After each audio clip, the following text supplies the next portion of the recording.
Another round of applause.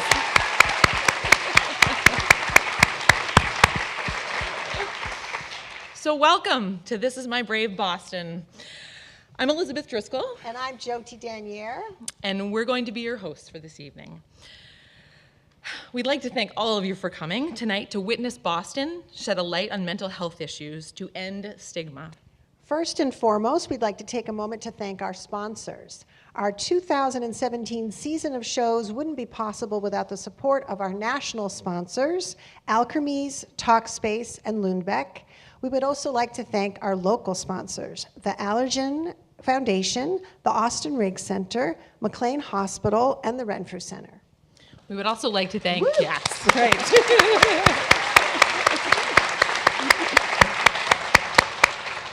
We would also like to thank the Renfrew Center of Boston for generously donating our rehearsal space. Yes. We extend a special thank you to the Fenway Group for printing our programs, Jim Dillon of Caxton Media for his videography skills, Douglas Lovell for his photography talents and time to capture the energy and magic of our event tonight, as well as the beautiful headshots of our cast. Joni Steiner, Reese McGovern, Jamie Knight, and Crystal Chung for their sign language interpreting. Amelia Failing, yes, right.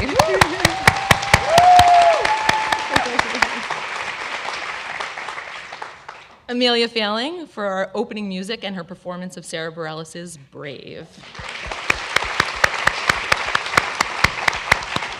Our incomparable and invaluable volunteers, Angela Kaludis, Megan Watson, Pam Menichello, Lacey Vogel, Elizabeth Courtney, and Lillian Pierce. Woo!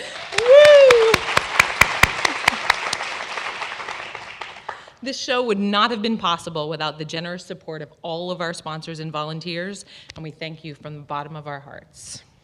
Before we get started, a few housekeeping items.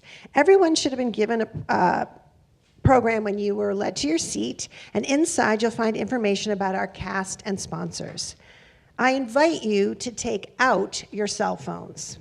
We're a very social organization, and we want you to take lots of pictures, selfies, and even video clips, and we would like you to share these on your social networks with the hashtag #LiveBrave or hashtag #StorytellingSavesLives. If you would mind just not taking video of our sign language interpreters. Ooh, good point. What you are about to experience, defines what it means to live brave, and we need your help to tell the world we're here. So share away, don't be shy. Our volunteers will do their best to retweet and regram as many posts as possible to help extend our reach. Now would also be a good time to make sure your cell phone is turned to silent for the duration of the show.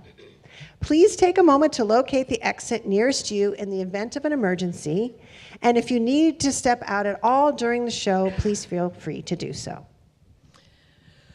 So we would like to introduce you one of the co-founders and the executive director of This Is Our Brave, Jennifer Marshall, and I'm not seeing her right now. Is she here where she can say hello? Okay, she's up there somewhere, please. We're really so happy that she could be here with us tonight, Jennifer. Our performance this evening is a very special one because it's dedicated to the other co-founder of This Is My Brave, Ann Ames, who passed away in early September, and I would like to read the following dedication on behalf of Jen Marshall. In 2013, I met a woman who would help launch This Is My Brave into existence. Her name was Ann Ames, and she would quickly become one of my best friends. Together, with the support of volunteers and donors, we created a unique platform for individuals to share their true, personal stories of overcoming mental illness. In May 2014, we held our very first show featuring 13 brave storytellers, which sold out and blew everyone away, including the two of us. I'll never forget the feeling of accomplishment we shared from having exceeded both of our expectations. We couldn't wait to see what was next for This Is My Brave. In 2015, Ann Marie and I set out to expand This Is My Brave to bring the experience and our mission into new communities. About 2.5 years ago, we held our first show in Boston at the Footlight Club in Jamaica Plain. I'm thrilled that we finally returned to this wonderful city, and I know in my heart that Ann Marie is here with us today in spirit and in love. Ann Marie had a deep passion for raising awareness for mental health issues that so many of us have difficulty talking about. This Is My Brave wouldn't be where we are today if Ann Marie hadn't joined me in tackling what at times feels like the impossible task of ending stigma surrounding mental illness. And yet, we're doing it, one person and one story at a time. As Ann Marie said in our original promotional video for our first show, this show is like we're putting a pebble into the lake, and it will allow more people to hear the stories. I'm glad that you're here to witness the sharing of these incredible stories, and I'm so grateful to have had the 4 short years I did with Ann Marie. She changed my life and lives of so many individuals who got to know her. I miss her more than words can express, but find a little comfort in knowing that Ann Marie's legacy will be kept alive as people continue to come forth to share their stories, honoring her memory through This Is My Brave. So, since This Is My Brave is a storytelling organization, Jyoti and I thought that we thought it would make sense for us to tell you how we learned about This Is My Brave and our reasons for getting involved. As some of you may know, in my professional life, I'm a psychologist in private practice, and much of my work with clients involves educating them around the biological bases of mental illness and helping them work through their own internalized stigma. Too often, that internalized shame prevents them from receiving the treatments they need. In my personal life, I am living with mental illness, and I have felt firsthand the role shame and stigma play in recovery. So when I read about This Is My Brave in the August 2016 edition of Oprah magazine, I knew that this was a mission I needed to join. When I expressed my interest to be involved to Jen Marshall, the enormous job of producing a show seemed well beyond my skill set. Luckily, my wonderful and talented friend and colleague Jyoti Daniere is a woman of boundless energy and passion for both community theater and mental health advocacy, and she agreed to co-produce the show with me. I'm Jyoti Daniere, and as Elizabeth has said, I'm a psychotherapist by day and an actor by night. I am also the mother of 2 wonderful and feminist daughters who work in the fields of mental health and social justice. When not memorizing lines, I often find myself considering the work of Brené Brown and her exploration of shame. The vast majority of my clients, regardless of their diagnosis, are at their very core dealing with shame.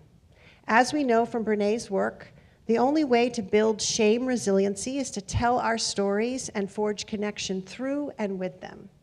I hope that you will open your hearts to our performers and that together we can start to remove the stigma shrouding those struggling with mental illness. So, we're about to take you on a journey. You will laugh and you will cry. You will be enlightened and inspired, because this is the reality. 1 in 4 Americans live with a diagnosable mental health disorder. But because we don't talk about mental illness enough, people often suffer in silence. But this changes tonight, right here on this stage. We're shining a light on mental illness to show the world that we are your friends, your colleagues, your leaders, and your neighbors.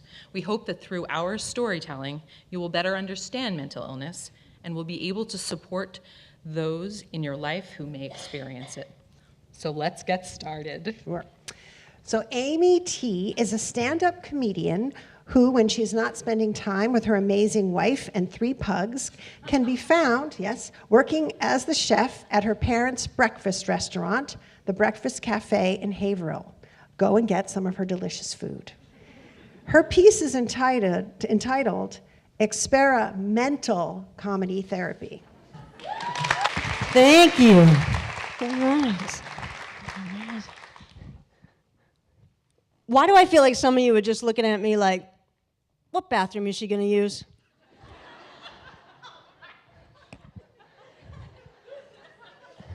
It's the one with the shortest line. I'm going to tell you that right now. The first time I heard the words mental illness was probably about 10 years ago. I was dating 4 women. Not at the same time. Well, some of them overlapped, but they were all in the mental health related field or therapists. And in fact, my last girlfriend was a therapist, and when we would get into a fight, halfway through the argument, she would be like, "That's all the time we have for today."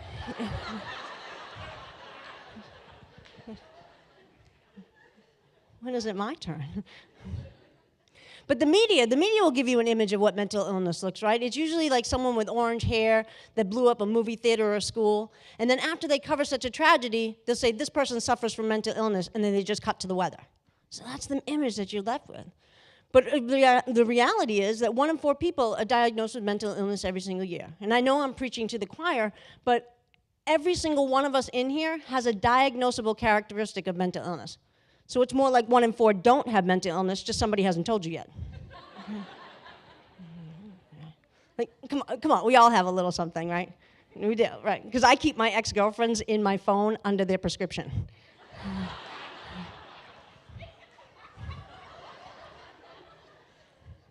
Celexa, Paxil.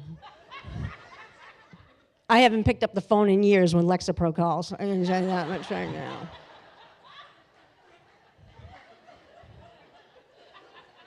So that's a small statistic. Like 1 in 4 people have mental illness, that's me. 1 in 10 people are gay, that's me again. Did you know this? 1 in 5 have herpes.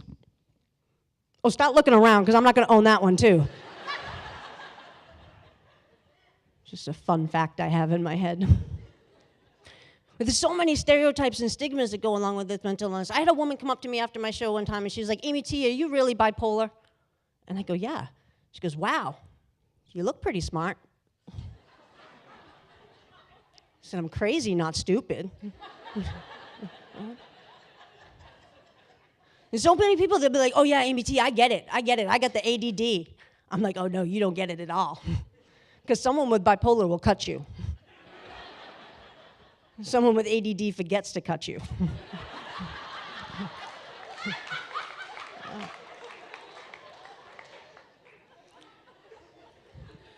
But looking back, I can clearly see that my life was a crock pot of chaos. The physical abuse, the emotional abuse, the sexual abuse, all had the perfect ingredients for a recipe for disaster.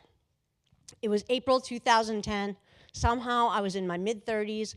I had gained more than 60 pounds. I was $62,000 in debt, and my car had been repossessed. And the only things that I had to show for it was isolation, humiliation, and desperation. I was financially and emotionally bankrupt. And the idea and the thought of living another day, the pain just seemed so raw. I own the road that led me to my breaking point. My success and my self-destruction went undiagnosed for nearly 30 years. Like I had every indication of somebody living with bipolar disorder. And then at the end of one therapy session, my therapist peppered in PTSD and social anxiety, which got really confusing because I wasn't sure what color the ribbon to wear or who to walk for.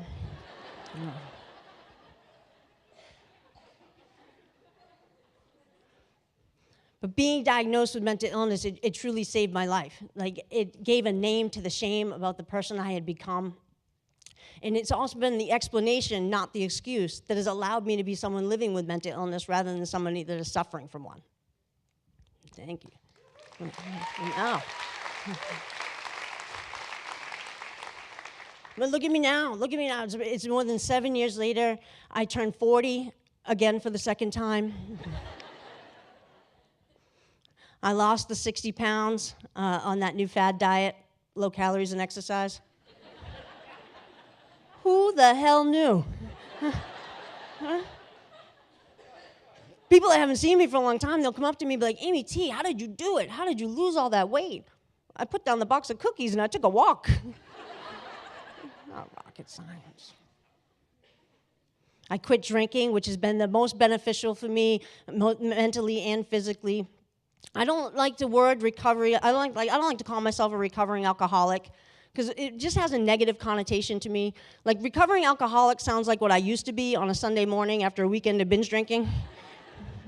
Certainly not indicative of how I feel now.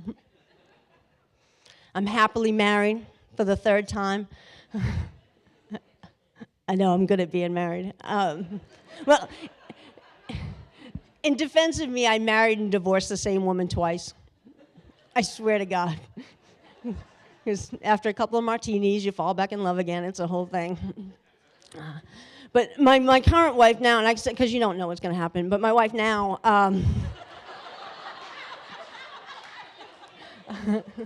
My wife now, oh my God, she's the most amazing woman in the whole entire world. And this is what I tell my wife. I tell my wife that I feel like the universe tailor-made her and hand-delivered her to me. I know, isn't that a great line? You also put that in your back pocket, seriously. If you find yourself single again, you can use it, you know?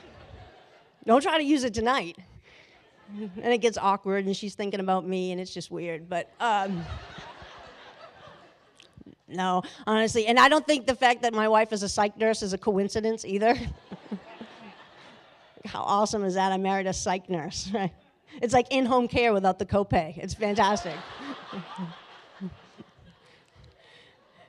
And people get all jealous about it. They're like, oh my God, Amy T, it must be so awesome being married to a psych nurse. And I'm like, well, not really, because I'm certifiably crazy, I know that, but I think my wife is crazy. You know? And my wife scares me. So I tell her every single day how much I love her. Because my wife can get away with saying things to me out in the world that I could never say. Like if I piss her off or something, she'll look at me and she'll go, if you don't watch it, I'm gonna stab you with a stiletto. Could you imagine, if I went out in the world and told somebody I was gonna stab them with a stiletto, they would put me in restraints. My wife has the key to the restraints. I am on my best behavior at all times. I love my wife. My wife does scare me a little bit because my wife only watches one channel on television. Like we have 811 channels, my wife watches one. The ID channel. You know this channel? It is true crime. 24 hours a day, 7 days a week of wives killing husbands every single day. My wife's a psych nurse. She can make that shit look like an accident. My best behavior at all times. She came to one of my shows recently, and she heard me do that joke, and we were driving home, and she just started bitching at me. She's like, I don't understand why you have to tell all our business on stage. Why do you have to tell everybody everything? And I was like, well, honey, maybe you should have signed a HIPAA instead of a prenup, and we wouldn't even be having this conversation. Thank you so much. Thank you. Thank you.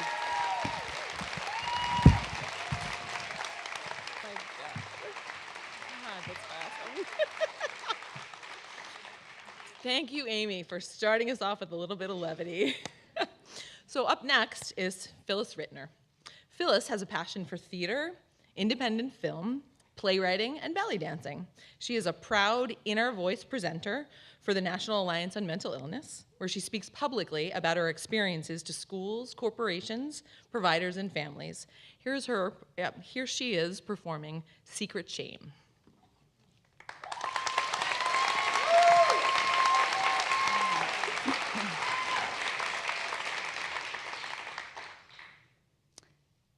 The winter I turned 50, I sat across from my therapist and said, there's no way I can continue working at this miserable job for the rest of my life. Although I'd been working at a Boston law firm as a legal secretary for the past 25 years, we both knew that the statement wasn't just about my career.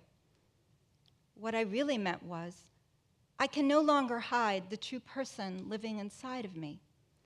I can no longer pretend that I'm content, suppressing my emotions and fears. I can no longer believe that my voice doesn't matter or that compromising my happiness to please others is any kind of life. Clearly, it was an existential moment. It's hard to think of myself as brave because I spent most of my life hiding. As a child, I ate shame and secrecy for breakfast, parenting a mother, father, and sister with undiagnosed, untreated mental illnesses. In the 1960s and 70s, there were no words to describe what was going on inside my house. Even if I had the words, I knew no one would ever believe me. Secrecy was an unspoken oath my family demanded I live by. I became an expert at covering up everyone's mental health conditions until decades later, when I was diagnosed with post-traumatic stress disorder. My father lived all of his life terrified of the outside world, fearing contamination would kill us all.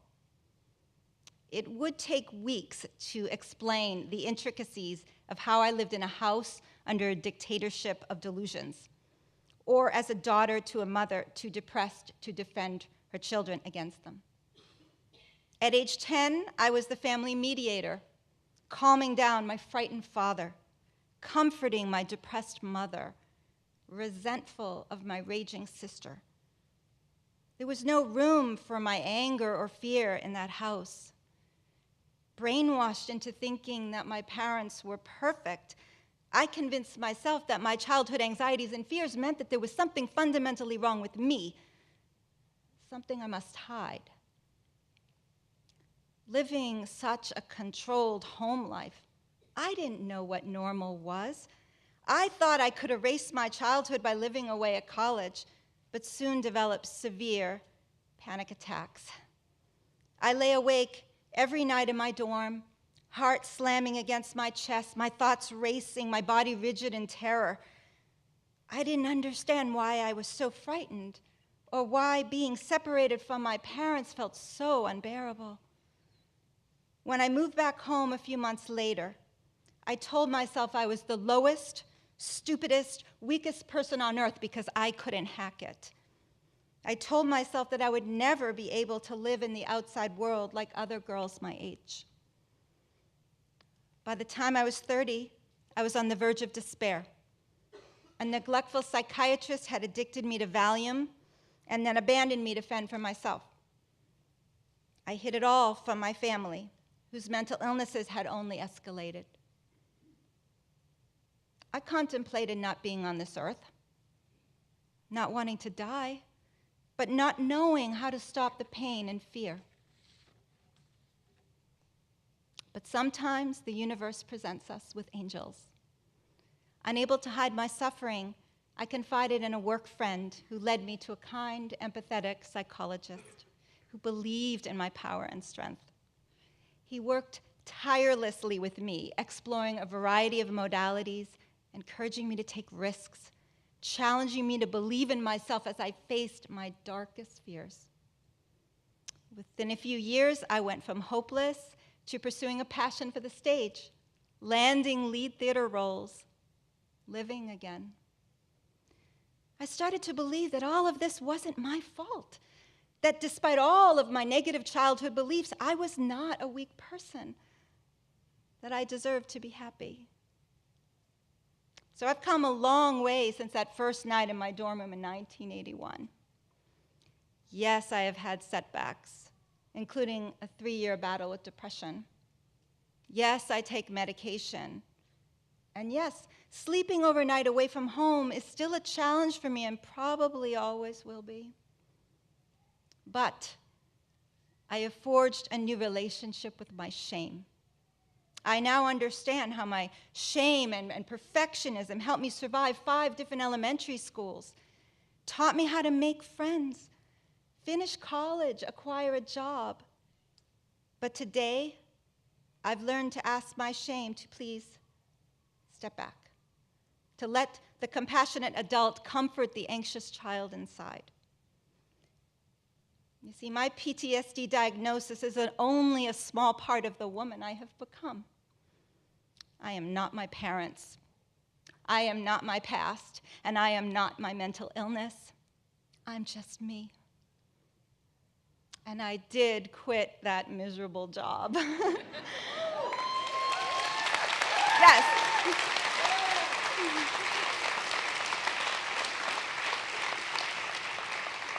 After 28 years in the corporate world, I left it all behind, and I started my own business, teaching a seated dance program for senior citizens. As an actress, writer, dancer, mental health advocate, my struggles have only helped me become more committed than ever to erasing stigma. Because for me, mental illness is more than a biological predisposition. It's a silent family epidemic perpetuated by misinformation, shame, and fear. My goal is to eradicate the painful silence my family endured by finding new ways to transform fear and isolation into compassion and community. Thank you.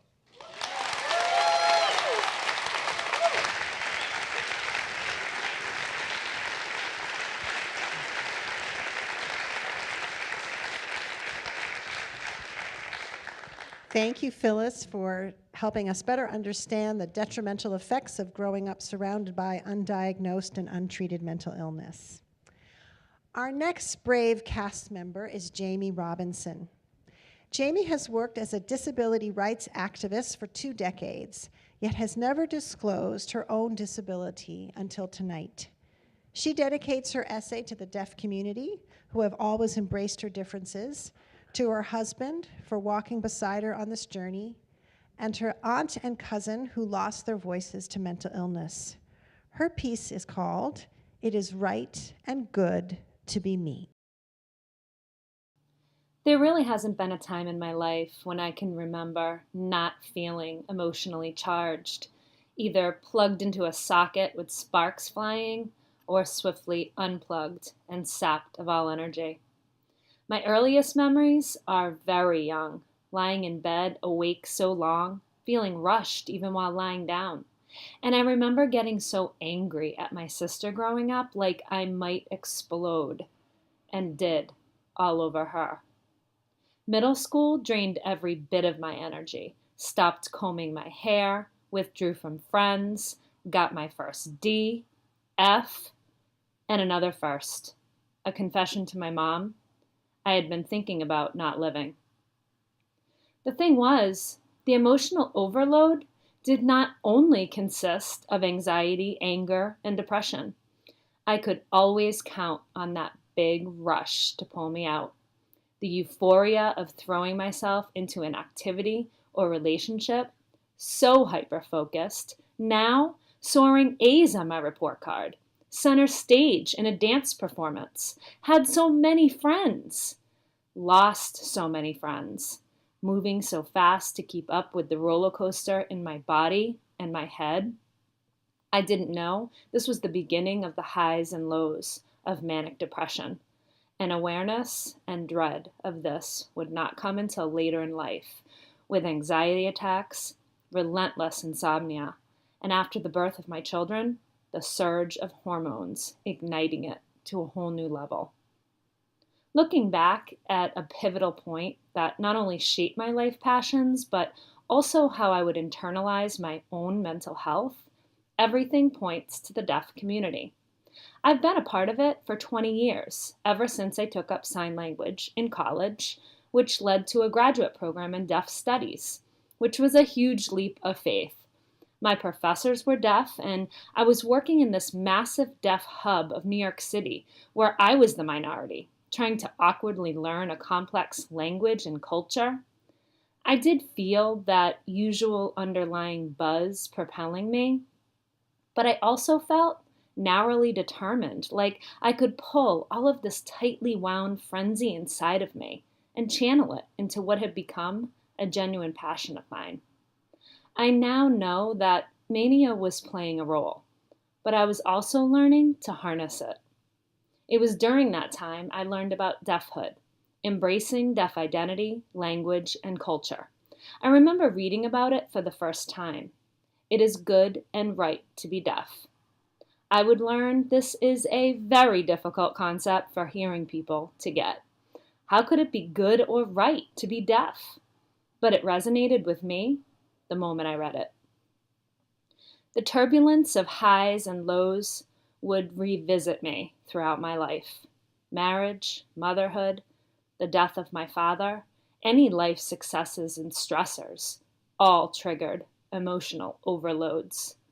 In my darkest moments, it was my mom, my sister, or my husband, who have each locked eyes with mine and reminded me of who I am, as I pleaded with them to just let me go.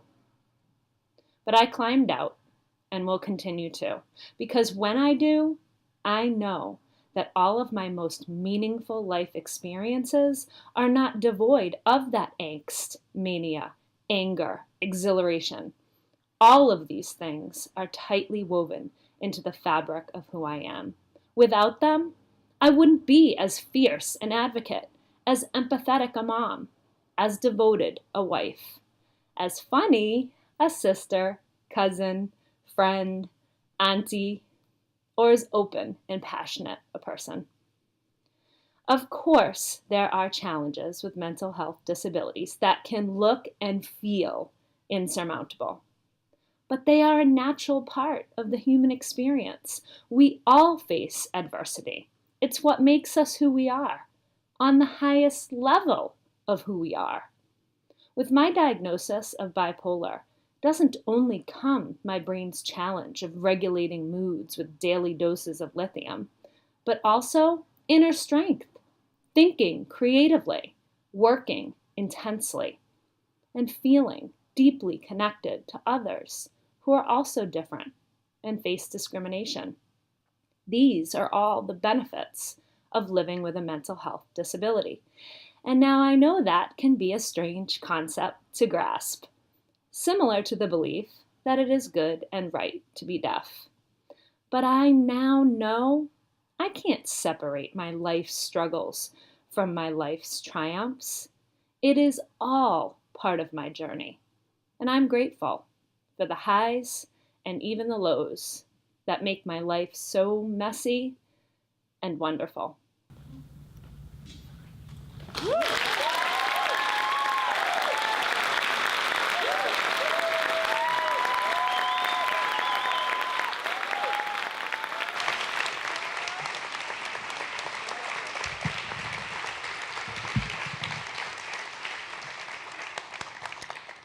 Thank you, Jamie, for helping bring awareness to the need for greater communication access to psychiatric services in the deaf community. Up next is Deniz Demirkurt, a singer and songwriter from Istanbul, Turkey. She wants to share her music and story with you regarding her experiences struggling with eating disorders, and wants to remind others who struggle from such issues that they are not alone and that there's always hope. Accompanied by Amelia Failing on guitar, here is Deniz performing her original song, Eat.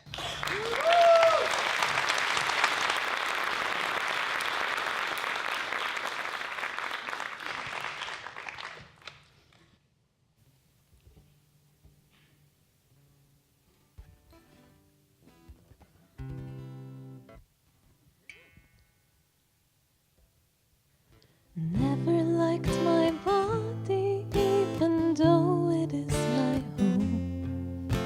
I've tried to change it any way I could. Maybe I went too far with how I tried to improve. I never liked my body, and maybe I should. I long for the day where there are no skies of gray, and I'm happy to be outside and feel the sun again. I will eat. I will breathe. I won't feel afraid. With all my troubled thoughts that weighed me down will fade.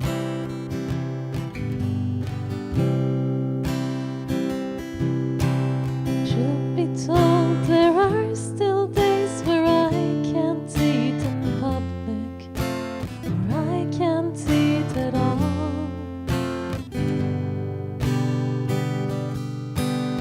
There are days where I believe that I deserve the pain, but I can't feel anything at all.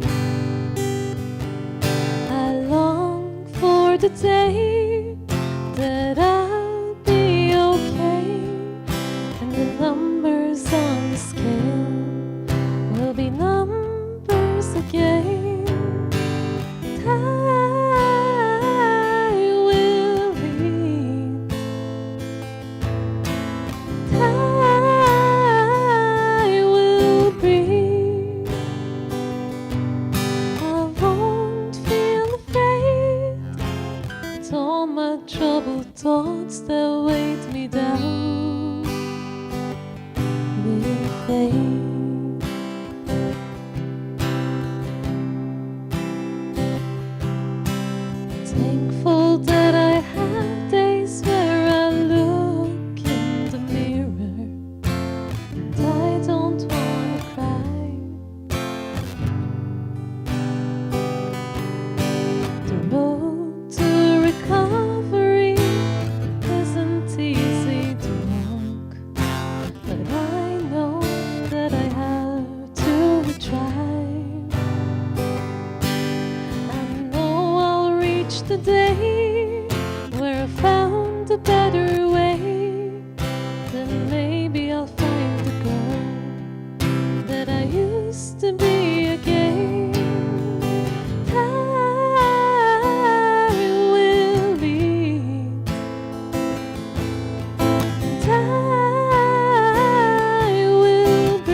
Thank you, Denise, for giving us a better understanding of eating disorders. Although our next performer, Jen Merazes, is a social work professor and a professional coach, her knowledge about mental health comes first from her own experience of living with PTSD. She loves teaching, advocating, writing, traveling, knitting, and boxing, but loves her husband most of all, as he has supported her through her diagnosis to her present recovery. Her piece is titled, Dear Adversity.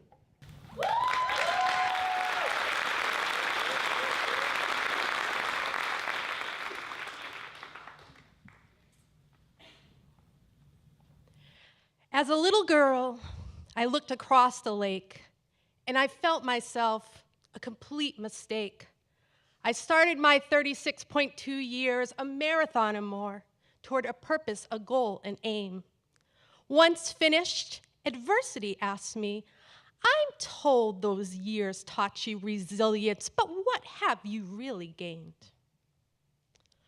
Dear adversity, well, I had watched my mom cry, and my Vietnam vet father left, then died by suicide. In school, I excelled without alliances, but my clarinet strengthened me with its cadences. Now time for college, but without a guide, Mr. Admissions claimed, well, the only sure way to know that you didn't get into Harvard is if you don't apply. The acceptance on April Fools was sent, but something for me was still absent. And then love carried me all the way to UC Berkeley, and not a lake but an ocean hugged and married me. And yes, after more than a marathon and more resilient, I progressed towards my doctorate, a job, a family, and the land of my content. But adversity would not relent. So then came 2010, a year more frightening than the ones before. 3 a.m. came, then 4. I saw codes from my computer and phone and heard a lion at the door. Now medicated, but not fully educated, I was frayed, counting the days until May. I had PTSD, not a PhD. A sentence, a storm, permanent, not temporary. And here was the script. Go home to your moms, write your dissertation, and knit. But the very thing that had helped me climb now seemed now to be broken, my mind. And knitting, that was new, so I didn't know what to do. The task was exhausting. I made a useless, huge, big thing. I took an enormous ball of green yarn and started to knit, knit, knit. This ridiculously big thing. Holes I created, but I could not address. So the only choice left was to unravel what was now a mess. Then my mom's doll-making class came over. They looked at my knitting, my tears, my dispirited disposure. Then I heard the stories of each woman and the knitting they each had to take apart in order to start again. The month of May clutched me, and my professor beamed. I've never seen someone get through a PhD so easily. She's amazing, that Jen. He smiled, but also winced, my weary husband. Adversity then stomped its feet, delaying its retreat. At life it screamed, how did she do it? You must have intervened. Dear adversity, I breathed. Once, twice, then I typed. I typed and I typed, I knitted, a knit, a purl, nothing would stop this girl. Then I ran, first 1 mile, then 2, then a 12K. I learned the length of each small moment, and then the moments expanded and amplified until today. I am a professor, a runner, and an adoptive mother. So don't you see adversity? What I've learned is that you will continue to try, but you will never constrain me.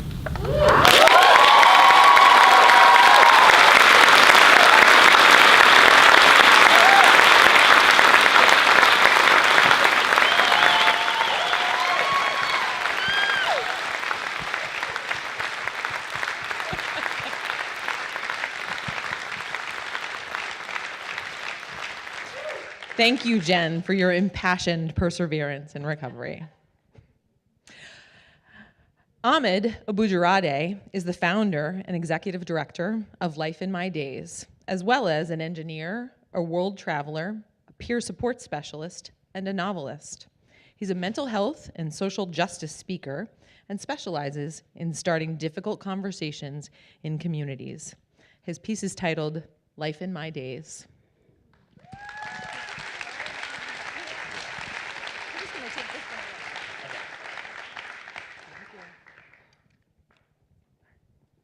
Hi, good evening. So I thought about what I wanted to talk about for a long time. I have lived with mental illness my entire conscious life, and I have had more diagnosis than I can count on a single hand, not because I was being misdiagnosed constantly, but because comorbidity is a reality for many of us living with mental illness. I have lived with social anxiety, major depression, body dysmorphic disorder, general anxiety, PTSD, and finally, bipolar II disorder. Each illness has become an integral part of my life, with its own challenges and its own rewards.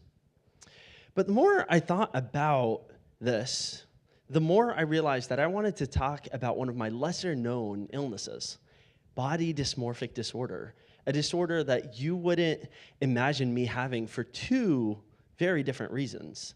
The first is you've probably never heard of it. And the second is, and more important, is because I'm a male. When I speak about this disorder, I am often told how beautiful I actually am. What people don't realize is that by saying that, they're upholding the same toxic environment that gave birth to this disorder in the first place, as they're still focusing on my physical appearance. You see, body dysmorphia is a disorder of fictional defects. When I look in the mirror, I don't see what you see. In fact, I don't actually know what you see. BDD took a hold of my life at the age of 12 years old. I remember one day, I kept looking at a mirror for hours and seeing things that made me a monster.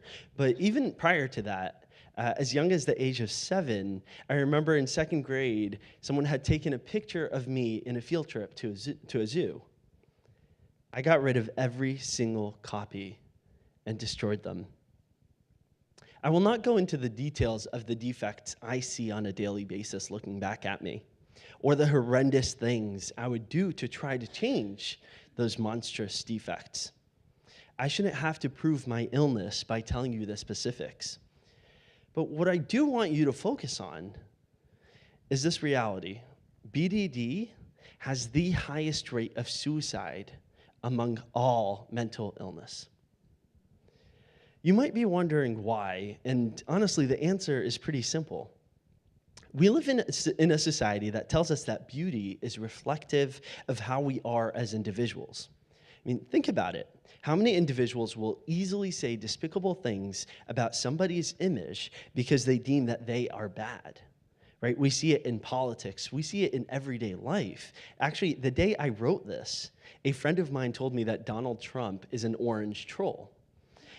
And in my head, all I could think of is that that's me, right? That's how people view me, that I am the troll. And if the sun hits me in the right angle, I'm also going to be orange, and then everybody's going to hate me.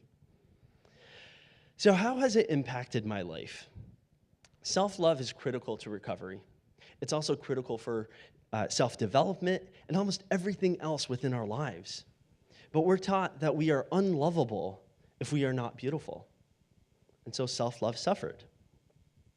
Although I don't know for certain which of my disorders threw me into suicidality or which of the combination of them, I know BDD made it much easier for me to get there and still does and to this day. But I can also say that BDD has honestly saved my life. You see, that's the most interesting part about mental illness for me and comorbidity. You never know which parts of the illness is going to affect you negatively, and then which parts might actually save your life or make your life even more fantastic than it already is. During my sophomore year of college, I woke up in the middle of the night and went from being fine to suicidal. I can say for a fact that I would not be here standing in front of you if my reaction did not also inflame my BDD. It inflamed my BDD to the point that I truly believed that I was so monstrous that I did not deserve to die. It's such a terrible thing to think about, but this was the only thing that kept me alive that night and allowed me to seek treatment afterwards. I learned then that I had PTSD and started working on healing from both PTSD and BDD. As you can imagine, my sophomore year was a critical year in my life, not only because of my treatment for both PTSD and BDD, but also because it was the first time I was face to face with the reality of not only my mental illness, but also how society views it. See, I personally did not know a single person living with a mental illness until a few months prior to my PTSD. And that knowledge, honestly, that this wasn't my fault, that it wasn't me, was one of the main things I relied on for my recovery. Because knowing that it wasn't me, recovery was an option. Whereas prior to this, believing that I was the problem made recovery impossible without my removal. As I started healing from my PTSD, I realized that my engineering school was not having conversations around mental illness. And so at the time, I started doing programs around mental health and specifically focusing on programs where individuals can share their personal experiences around mental illness. About 6 months later, I became the president of the Active Minds chapter on my campus. And slowly, I realized that my school was not unique in the fact that they were not having these conversations and actually had become the exception in starting to have them. So I started supporting a few other schools in starting these conversations. During my senior year, I wanted to find a way to continue my work after graduation.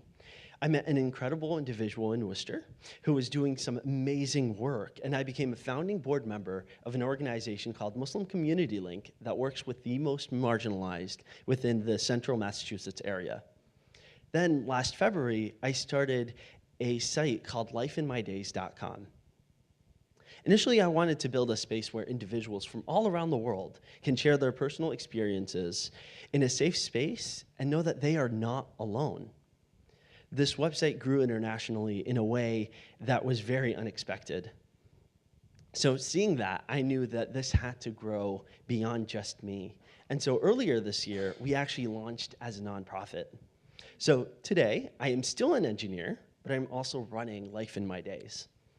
And today, we not only have the online social change platform, we also work directly with communities to start difficult conversations around mental health and disabilities, abuse and trauma, and social justice, and most importantly, the intersectionality of them all. Because like my story shows, they're all so connected, just like we all are. So for me, mental illness wasn't the end. It was an entirely new beginning, one where I have been able to build something that reaches over 100,000 people worldwide. But most importantly, I am here. I am me, and that is the greatest accomplishment I can ever have. Thank you.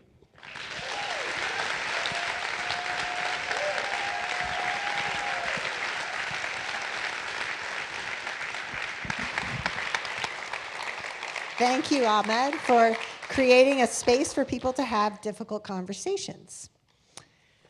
Sue Dosenberg Kelly is the mother of 2 fabulous daughters and is married to the love of her life. She was diagnosed with depression in her 20s and is here with us today to talk about her triumph over loss and hopelessness. Her talk is called My Rebirth Day.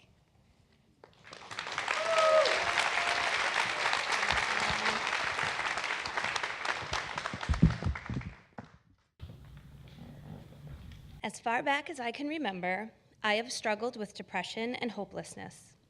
I ended my teenage diary entries almost nightly with the wish for it all to end. I had some stressors in my life, but not to the place where I should have felt the level of despair I felt daily. I thought the worst of myself, and I couldn't understand why everything felt so much harder for me than it did for everyone else.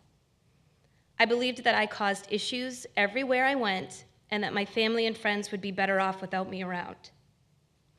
For years, I tried to push these feelings down and ignore them, smiling on the outside and screaming on the inside. I wondered if I would ever feel truly happy. What could that possibly feel like? I experienced physical manifestations of my depression, including cluster migraines, in the years prior to my diagnosis. After countless doctor visits, my doctor diagnosed me with dysthymia, a low-lying, long-term depression, and wanted me to consider taking medication. But I didn't want to be medicated. I had preconceived notions about what depression was, and I wasn't educated on the facts. My doctor explained depression in a way that was easy for me to understand, comparing the need to balance the chemicals in my brain to the need for someone with diabetes to balance the insulin in their system. This visit built the foundation of my mental health, and we started experimenting with antidepressants to find the right one for me. After some trial and error, I realized one day that the noise in my head was much quieter. Suddenly, I felt normal for the first time in my life, and I was feeling so much hope for the future. Then, in December of 2002, 5 days before Christmas, we lost my brother to suicide, and the rug was pulled out from underneath me. I spiraled into a major depressive episode and could not find a healthy way to cope with such a tragic loss. I was lost in an eating disorder, drinking more than I should have, being careless with my safety, and planning a way to join my brother.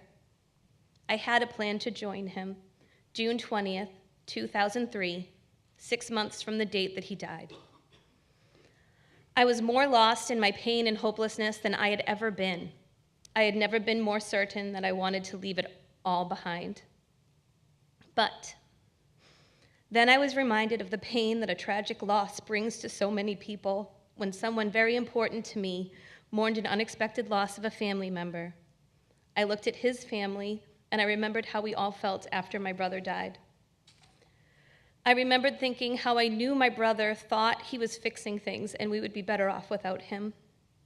I remembered thinking about he was so wrong to think his death would fix anything, and that it changed everything. It robbed us of so much. It brought so much pain. These memories flooded my brain and forced me to really think about my plan. This was the moment that my thinking brain came head to head with my emotional brain, and both sides fought it out. Friday, June 20th, 2003, was the day I had planned to end all of my pain.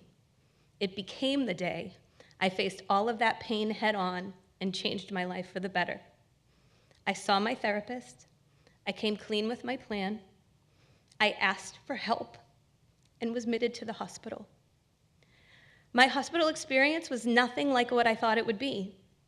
The stigma behind mental disorders creates such an inaccurate picture, and it's a shame that's what kept me from getting help for so long. Asking for and getting help is quite literally the best decision I ever made in my life. I was buried so deep inside my depression that I don't think I would have made it out without the amazing intervention of medicine and talking therapy that came with an inpatient stay. I am so very grateful to all of the individuals who contributed to my healing process. I used to be afraid to be honest about my story. I felt ashamed and scared of what people would think of me. Knowledge is power, though, and the more I've learned, the more I know I have nothing to be ashamed of. In the 14 years since I reached out for help, I have shared in some of the most fabulous memories that I almost stole away from everyone all those years ago.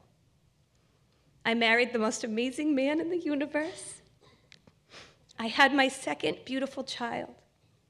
I was there for every meaningful moment of my firstborn school memories, concerts, plays, prom, graduation. I have been there for every meaningful moment to date of my second-born school memories, too. I celebrated with my parents on their 50th wedding anniversary. I was there to support my friends and family through difficult times and celebrate with them through happy times.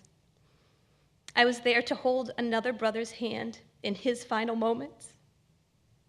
I have new family members to love through marriage and birth, and they get to know who I am and so much more. I have experienced all of this and an abundance of happiness and joy in the 14 years since I decided to stick around and fight for myself. So, this year, I celebrated my 14th re-birthday. Thank you.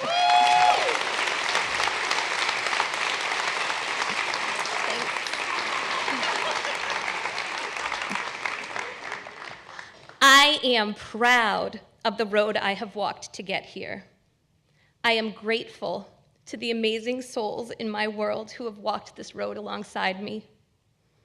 I am blessed to be alive. Every day isn't easy, but I can promise you that every day is worth it.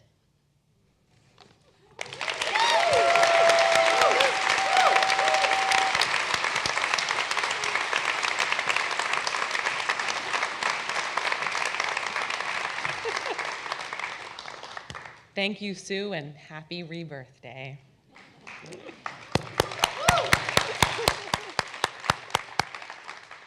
Our next performer is enhanced and alive. She is the proud mother of a 3-year-old boy and is a community advocate who works with fellow community workers to help families and individuals in Boston. She is Sophanie Jean-Claude performing Cultural Chaos.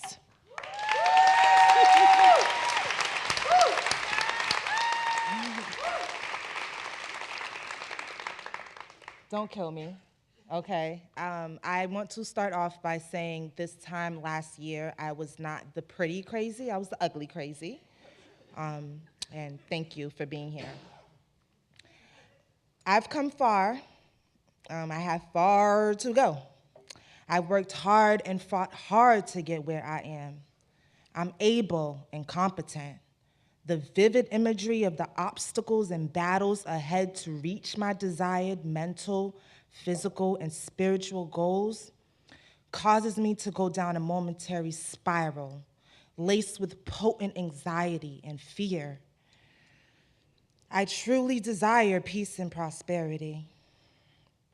However, when I approach these providers and plead for help while opening my heart, I get cold, blank stares at me.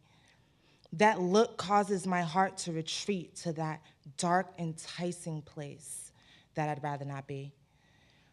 The disassociation that I have just recently been enlightened of, yet been abiding by since I was old enough to kiss and fuck, whenever that is, the animal that tears at the success I've been building up, that demon that strips me of my moral and embedded word from the one above. The stupidity that I justified to seek and obtain rough sex instead of pure, deep love. I've dwelled in that grave of promiscuity. I was a slave, judging myself by the way I behave and not taking the steps needed to change. I gave into my ignorance. I defiled my God-given wealth to the point of not wanting to show my face.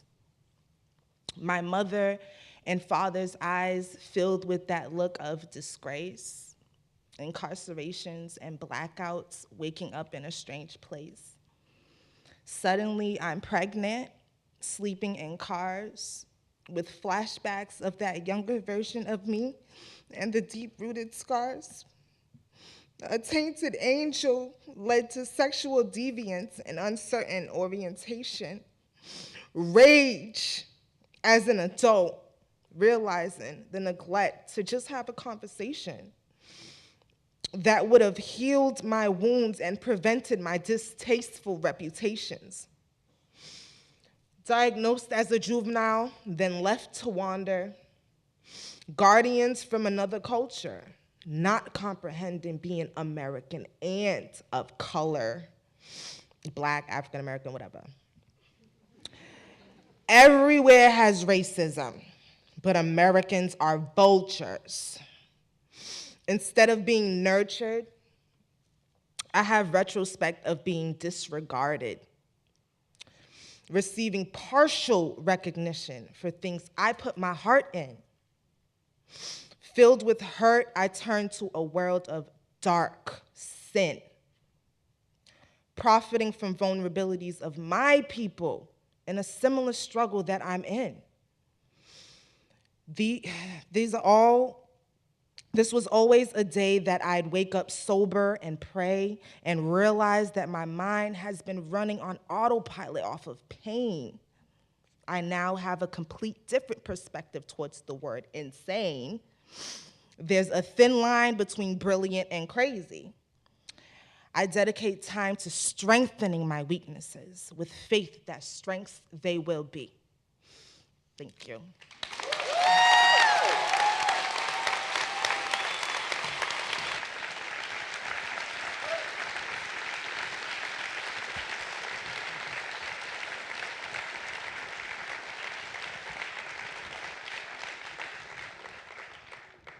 Thank you, Sophanie, for showing us what extraordinary strength looks like. And you brought it, girl. Just like I knew you would. Okay, so Karen Morrison began struggling with mental illness when she was in elementary school. This is her first time speaking publicly about her journey and in her piece titled Surviving Today, Waiting for Tomorrow.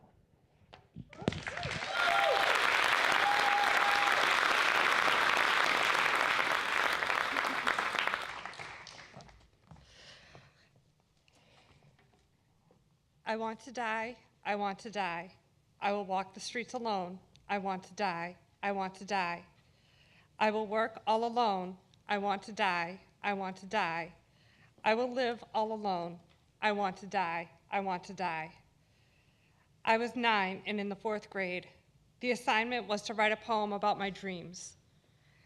After reading my poem to my teacher and classmates, I knew my life would never be easy. After I returned from the hospital, I received extra help from the school, but lost friends. Therapy was part of my weekly life for the next few years. Because I didn't speak of wanting to die, eventually it was stopped. Little did anyone know I was holding it in. I was scared of going back to the hospital and losing the few friends I had left. I was scared to address the feelings of wanting to die. Holding it in became unmanageable.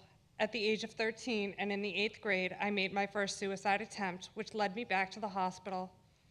It was there I resumed therapy and was placed on medication. The treatment I received at the hospital was secondary. My main priorities remained to kill myself, to die, and to not feel anymore. Each hospitalization was educational, not for ways to live with my bipolar diagnosis, but with new ways on how to end my life. Eventually, the hospital staff told my family they couldn't help me. I was at the point where I needed long-term care in order to have a chance to survive. For 11 months and 5 days, I resided in a group home. I learned about choices, change my behavior, or keep trying to kill myself. I chose to change my behavior, not because I wanted to live, but because I wanted to go home and be with my family. I wanted to be normal and figured eventually the feelings would stop. I wanted to be with my family because I knew it wasn't their fault I wanted to die. They always tried to help me. My thoughts were my fault. I was the issue. In all of the therapy I went to, I was never able to understand why my feelings were what they were. What confused me even more was that most of the professionals thought I was a victim of abuse. While in 2017, it's not uncommon for a teenager to be depressed and suicidal, in 1997, it was almost unheard of, and in 1993, for a 9-year-old, it was unthinkable. For a few years after I returned home, my behavior was more stable. I attended an alternative high school, which helped me.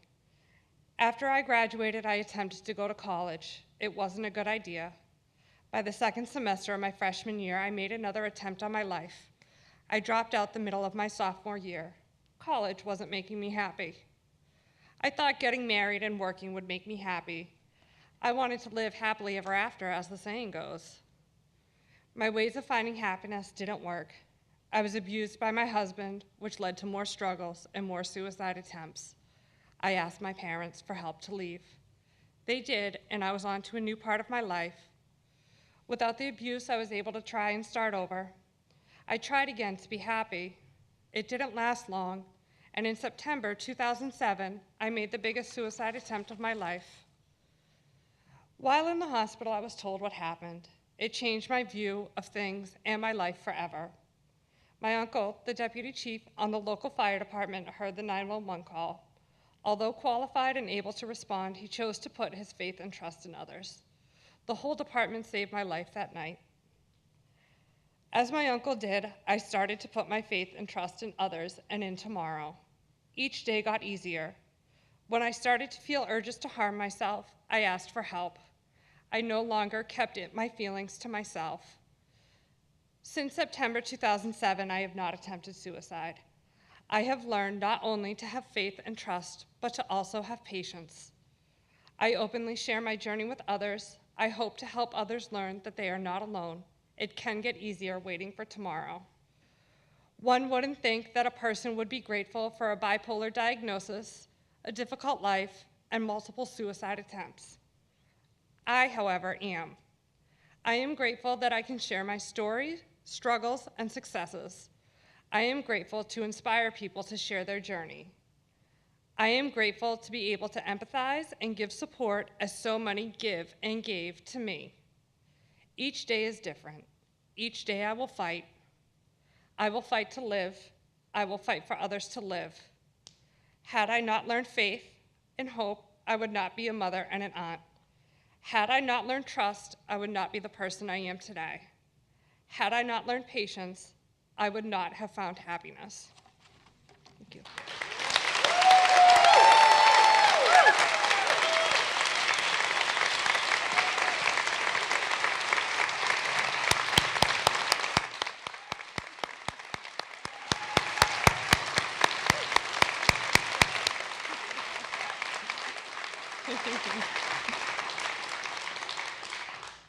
Thank you, Karen, and congratulations, because it will never be the first time sharing your story again.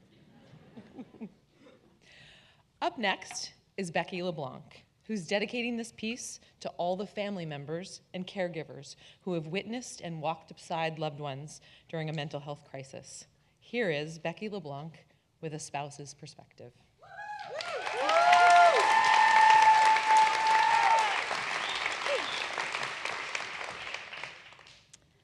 Life had been going so well. My husband and I were happy, and despite some challenges, the life we were living was peaceful and light. And then, out of nowhere, it hit. His revved up talking. Was he always this talkative? His paranoia. Did he just say he was scared of our friends?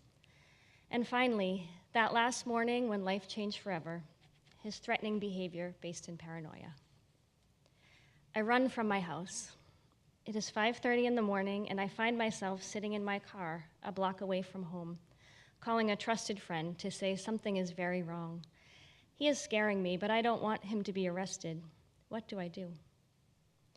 I drive the few blocks to the police station, unable to believe I am doing this. I tell them that my husband is in our house screaming and not making sense, and then add, when you come to help, please don't turn on the sirens, because that would wake the neighbors and embarrass him. Little did I know that by the end of that morning, our street would be lined with police, fire, and ambulance, all flashing their lights, all showing our quiet street more activity than it had seen in recent years. All I could do was stand in the driveway with the neighbors gathered round and watch my screaming, naked, restrained husband be taken. One neighbor leaned in gently to say, "Becky, that is not your husband right now."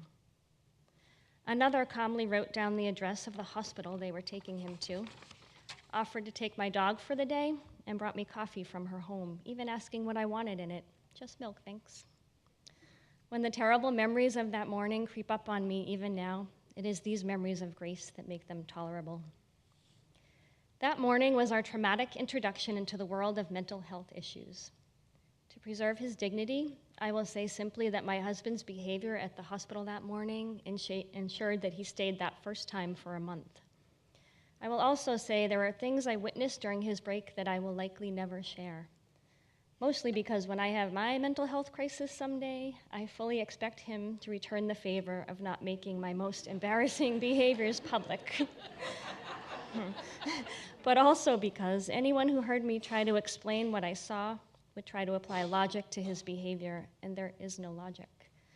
The confused mind does confuse things that are unfathomable to the clear-minded. Back then, I knew so little about how it all would go. I honestly thought he'd come home from that first hospitalization, say something sweet like, "Wow, honey, I'm sorry I lost my mind that time," and be old Joe again. No, not even close. I know now that the mind heals very slowly. My husband was hospitalized 4 times that year, which was shocking to me because in his entire 42-year existence prior, he had been hospitalized 0 times. It took months, but eventually his thoughts cleared and he was no longer confused about what was real and what was not. But next came a deep depression that lasted for several years. During this time, he slept most hours of the day, and he did not find joy in any aspect of life. Suicide was a daily possibility, and yes, he had a specific plan. It's a delicate balance being a caregiver during times like this. One of the truly frustrating things about mental health issues is that there is no one to blame. During those years, he slept through my birthday, never once asked how any part of my life was going, and didn't utter so much as a thank you for keeping the bills paid or the household afloat. He was not at all impressed at how hard I was working to figure out insurance coverage and co-pays, or at the number of hours I spent making phone calls to track down decent providers. He could have cared less about how much time I missed from work to help him get set up with the help he needed. He was too sick to care for himself, so any expectation that he would care for me was not realistic. But still, it hurt. It was crystal clear to me why many marriages in this situation end in divorce. During those days, I remember being in the middle of Zumba class thinking, I wonder if he will be dead when I get home tonight. I also remember driving home from work during that time thinking to myself, is today the day things will turn around? Is today the day life will get better? And I want to say to the caregivers out there, I understand how lonely and thankless this journey is. I want to tell you that none of this is your fault. None of this was his fault. None of this was my fault. Fault doesn't even matter. The task for all of us is still to try to pick up the broken pieces and put our lives back together. It took 4 gut-wrenching years for my husband to find his way back to life, and it started with the smallest things. A lighter tone of voice when he was on the phone, opinions on things as simple as what he wanted for dinner. Years out from the break, the words, "I think I felt happy today," coming from his mouth shocked us both. And the day did eventually come when I realized on a drive home from work that life was actually getting better, that the holding on to him while he held on to life was actually working. Today, his mind is clear. He is happy. He says thank you again. After a long time of what seemed like no progress, it clicked. Was it the therapy? Was it the medicine? Was it time? Was it his stubborn determination to hold on to life even while profoundly broken? Was it his amazing wife?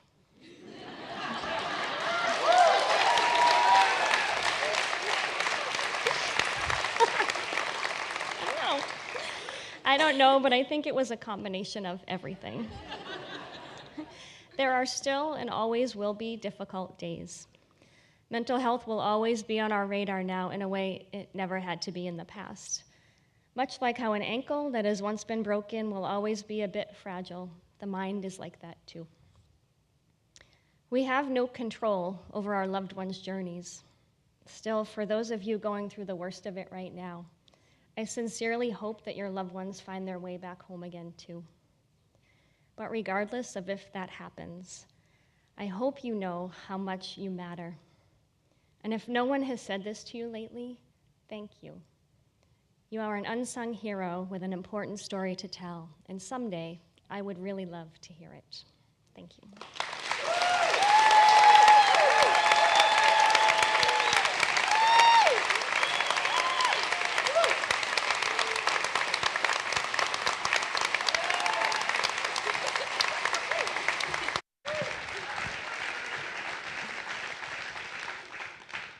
Thank you, Becky, for representing the much-needed perspective of caregivers. Joe LeBlanc, Becky's husband, says that mental illness turned his reality upside down and changed how he views life. Joe now sees his life with a renewed hope that he wants to share with others. Joe will perform his original song, Breaking Through. I think I'm the only guy in the show that has a roadie, so I just like to give it up for them.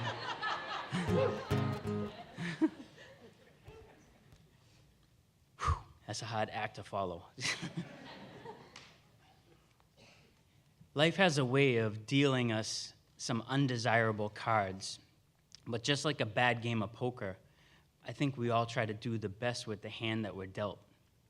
My first undesirable card was dealt to me at the age of 17 when my doctors told me that I have an eye disease that has wiped out over 3/4 of my vision and that in a matter of years I would probably be completely blind. That was a pretty heavy hit. But for over 20 years, I lived with optimism and I accepted my visual impairment, and I definitely thought that life couldn't get much worse than blindness. About 5 years ago, I would realize that blindness was the least of my worries as I experienced my first major mental health crisis. And it took the form of a period of mania that led to a full-blown delusional break in which, as Becky was telling you, I was carried out of my house, handcuffed and strapped to a gurney, kicking and screaming for my life. And I would spend the next month in the hospital waiting to be stabilized on medications. My mental break effectively shattered every bit of optimism and hope that I ever had for my life, as well as many of my beliefs and my sense of personal identity. It was shortly after that that I went into the darkest depression of my life that lasted for over 4 years without relief, despite numerous medications and professional counseling. Month after month, I held out hope that my pain would go away and that some sort of peace would come back to my life. Something had to change because I know if change didn't come, deep in my heart, I know I wasn't going to make it out alive. And in my depression, I gave in to feelings of hatred toward my life and feelings of fear for the future. And it took several years before I realized that that pain and that hatred and that fear was acting like a magnet, drawing pain deeper into my life. But something did finally click. I started to change, and I started to monitor every negative thought that I was having about my life and my situation at the time. And instead, I took on the practice of finding one good thing that took place during the day. And I stopped giving my attention to the things that I hated about my life. And it seemed like short order that my depression actually started to lift. And now I could actually start seeing little bits of beauty that were surrounding my life. I continued the practice for the next several years, and my depression was put deep behind me. And today, I now live with renewed hope and love for my life. And thankful to Becky.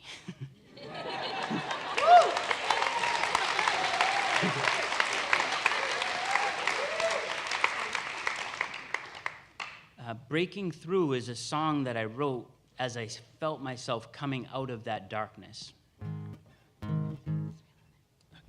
I think I'm getting twisted here. Okay.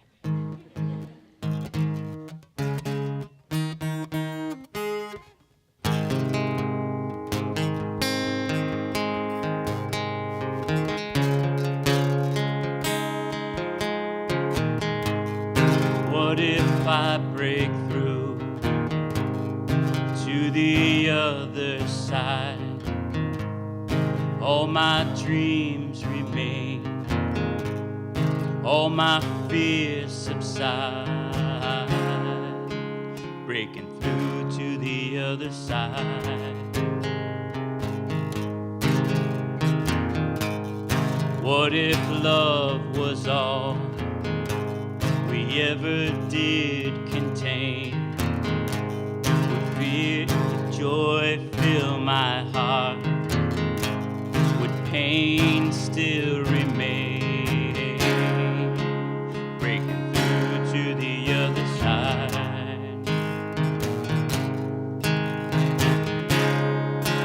Breaking through to the other side. One day we will leave this shore. Fear and doubt will be no more. I will lift my voice and fly like the eagle. I will glide.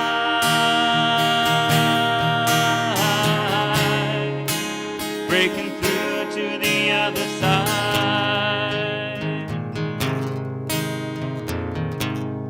Endless searching hearts, finding peace within. Bathe in brilliant light, sing of joy that knows no end. Breaking through to the other side.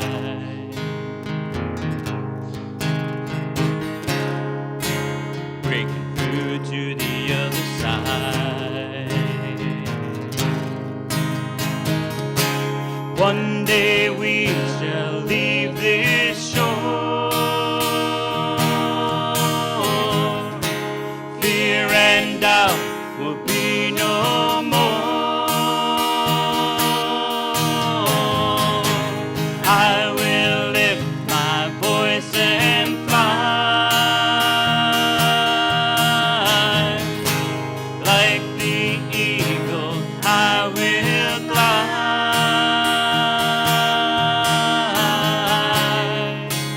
breaking through to the other side.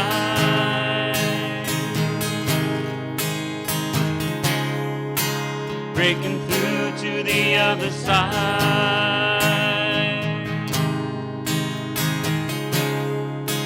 Breaking through to the other side.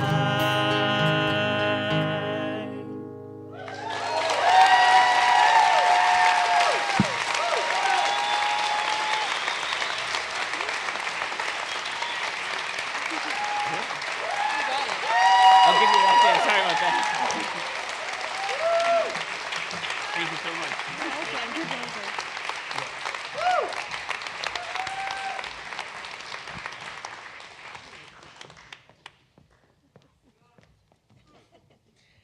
Thank you, Joe, for your beautiful voice and for being brave enough to share your story. Our next performer, Meg Wichnick, works in mental health and shares her story of hope and recovery often, but almost never focuses on her relationship with her body, as she will here tonight. She hopes that something you hear resonates with you, and she's honored to be a part of this brave band of presenters. She is performing her piece titled Layers.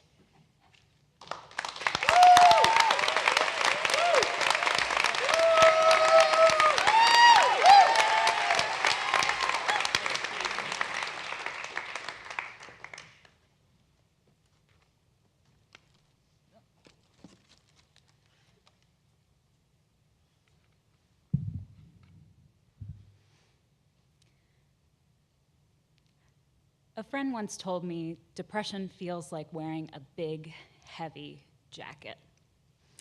It looks normal to the rest of the world, but you feel the tremendous weight. Every movement is slow. It seems to take every ounce of energy just to keep wearing it, and even more energy than you have to take it off. I am disgusting. I have ruined my body. I'm everything that is wrong with the world. I'm bad, and I made myself this way. I don't belong here. I don't deserve happiness or love. These are the lies depression whispers when I'm alone with it. Like an unwelcome party guest, it lingers too long and doesn't seem to take a hint. Always the last one standing. More belligerent than any of my friends who are long gone by now. It's late, but not too late.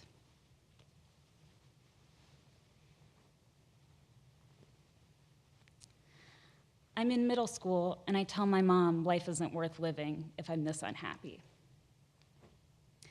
They tell me something's wrong with my brain. But don't worry, something out there will fix it. I wondered what it would feel like to be fixed. How would I know it worked? I don't know how to feel any other way. I lived alone with my depression for most of my young life. It was a secret, so naturally everything that flowed from it was a secret too. Self-harm and binge eating were the only coping skills I had, and I knew enough about the world to be ashamed.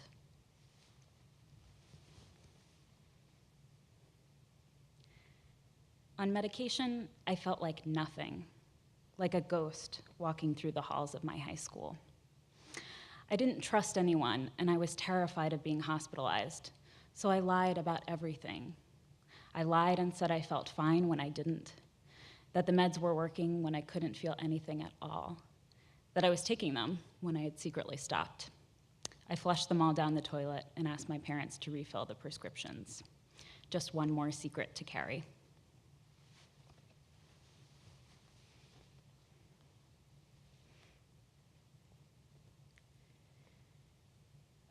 Things got worse, then better and better still. I remember feeling like I was coming up to the surface of a pool of water and breathing for the first time. The beginning of a new life at 16, when I fell in love with art. And then again at 18, when I went away to college. Depression packed itself in my suitcase and came along with me. Becoming a person and a woman at the same time has always felt challenging. My mother is a wonderful woman, but she doesn't exactly ooze feminism.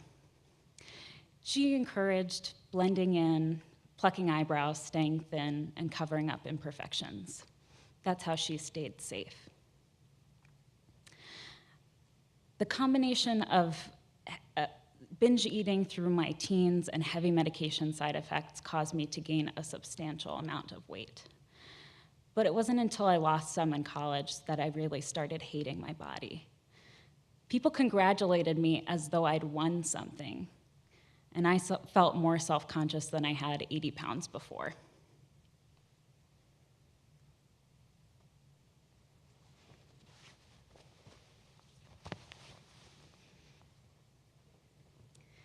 Depression and self-loathing followed me to China, too. During college, I spent a semester immersing myself in this wonderful new culture. As one of very few foreign people where I lived, I drew a lot of attention. In the best shape of my life, I was bigger than most women there. This dress is an extra large. I began binging and purging to regulate out of control feelings of loneliness and isolation. Nobody ever knew.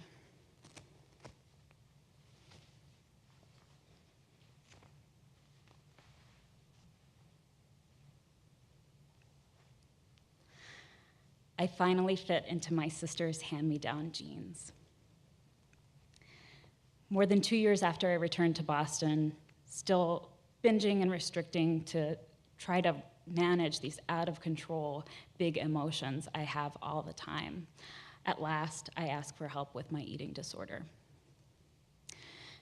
Living in this body has been painful and shameful, and I'd really rather have no body at all. When someone compliments the way I look, I think, well, they don't see the real me. If only they knew. I am ugly on the inside, held together with paper clips and chewing gum. I know what it's like to be a fat person in this world. People treat you differently. It's not fair. It doesn't feel like success. It feels like an undeserved advantage.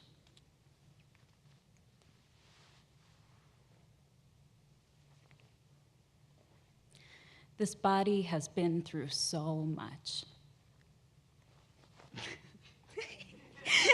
I knew it would happen. This body has been through so much, with scars and stretch marks to prove it. I'm still really struggling to love my body and myself, and it's almost harder to let someone else try. I told him, if I had it my way, we'd all be floating brains without bodies.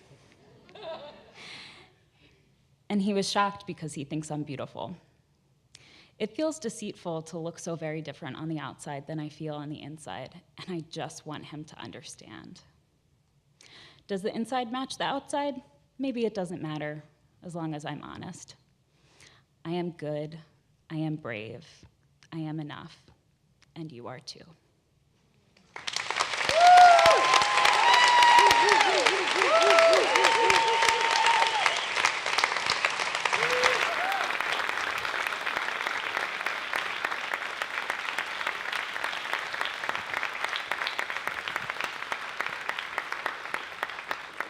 Thank you, Meg, for taking off those layers of shame. And now for our final performer. Lauren Sprague is a writer, singer, artist, preschool teacher, wife, and mom. She is working hard to be compassionate towards the many voices in her internal dialogue. She is performing her original song, Backup Singer.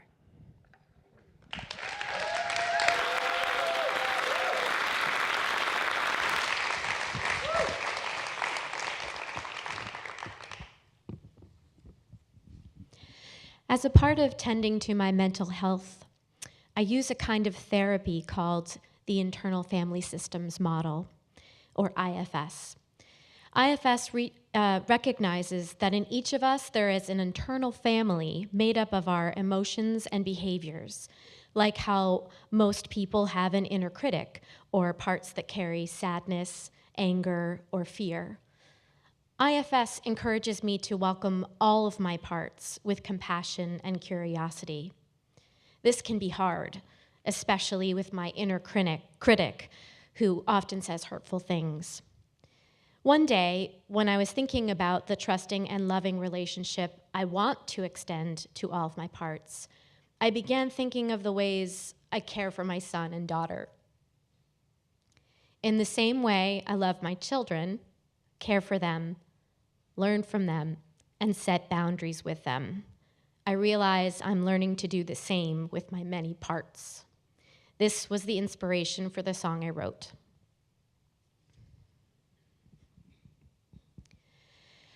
I just set some boundaries on the voices in my head, like when my kids were little and I tucked them into bed.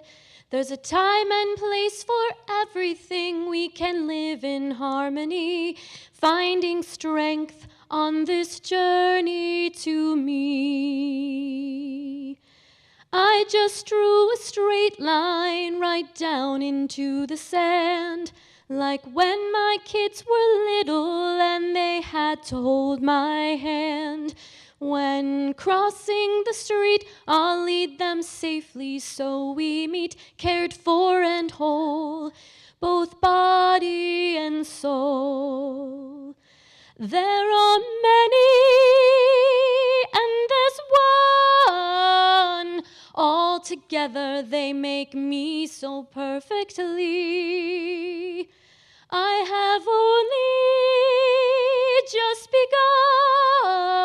begun to understand hand in hand how we all play in the band with me in the lead.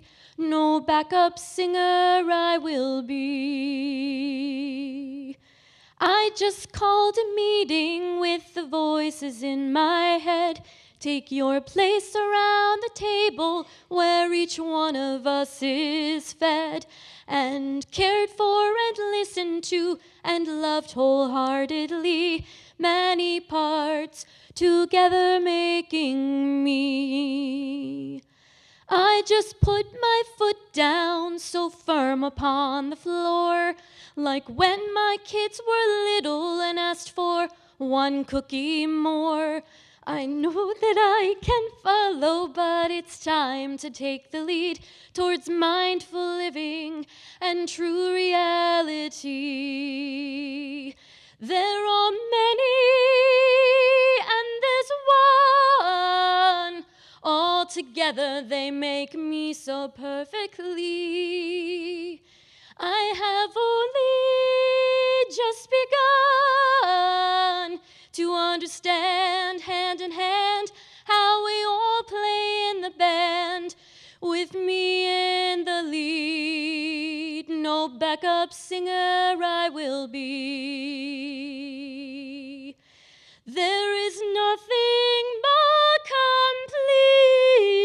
complete than a simple answer, no. Stop booking opening acts. It's time for my big show. I just called a timeout with the voices in my head, like when my kids were little yelling, he said, she said. It's time to stop controlling every moment of the day. I am here standing strong enough to say, there are many and there's one. All together they make me so perfectly. I have only just begun to understand hand in hand how we all play in the band with me in the lead. No backup singer I will be. With me in the lead. No backup singer I will be.